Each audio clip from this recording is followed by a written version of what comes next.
আস্তে আস্তে আস্তে।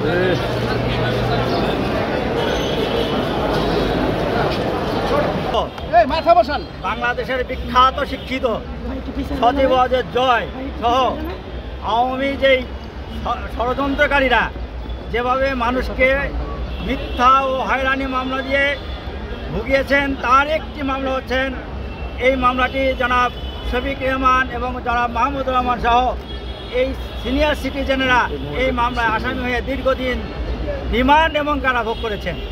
এই মামলায় তাদের অভিযোগ ছিল যে তাকে অপহরণ করে হত্যা চেষ্টা করা, কিন্তু এই মামলার সাক্ষী এবং জবানবন্দি 12 জনের টোটাল পর্যালোচনা করে আমার সাথে জনাব ব্যারিস্টার আনোয়ার হোসেন, ব্যারিস্টার পুতুল, এরা একসাথে ফারজানা পুতুল, আমরা আজকে শুনানি করেছি, সাথে আমার সিনিয়র ফ্রেন্ডরা, যে কোনো জায়গায়ও নাই যে শফিক রেহমান সাহেব অথবা অন্য কেউ তাকে অপহরণ অথবা হত্যা চেষ্টার কোনো একটা সাক্ষীও বলতে পারে নাই।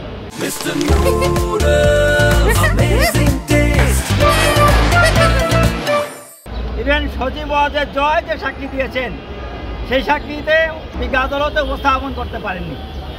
আমরা একটা ছবি দেখেছি যে উনি যখন আদালতে আসেন তখন সেই আদালতের বিচারক আসাদুজ্জামান নূর ওনার পিছন পিছন হেঁটে আসে। এটা পৃথিবীর ইতিহাসে আমার জানা মতে প্রথম।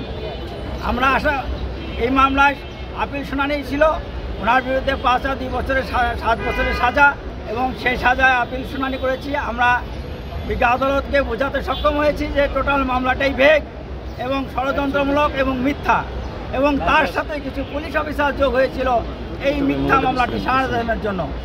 এবং দুর্ভাগ্যজনক হলেও 79 বছর বয়স, 79 বছর বয়স তখন উনি 10 দিন রিমান্ড খেটেছেন এই মামলায়।